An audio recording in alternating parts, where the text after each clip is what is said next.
Friends, இப்போ சுரக்காய் வேர்க்கடலை குழம்பு எப்படி செய்யலான்னு பார்க்கலாம். சுரக்காயை வந்து நான் நல்லா கட் பண்ணிவிட்டு இதில் வந்து பார்த்திங்கன்னா ஒரு முழு பூண்டை உரித்து இதில் வச்சுருக்கிறேன். இதை வந்து நம்ம 1 டம்ளர் தண்ணி வச்சு ஒரு விசில் விட்டுக்கலாம்.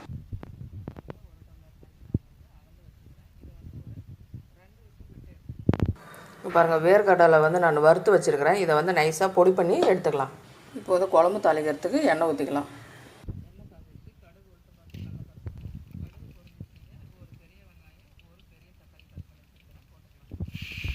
வணங்கத்துக்கு கல்லுக்கு போட்டுக்கலாம்.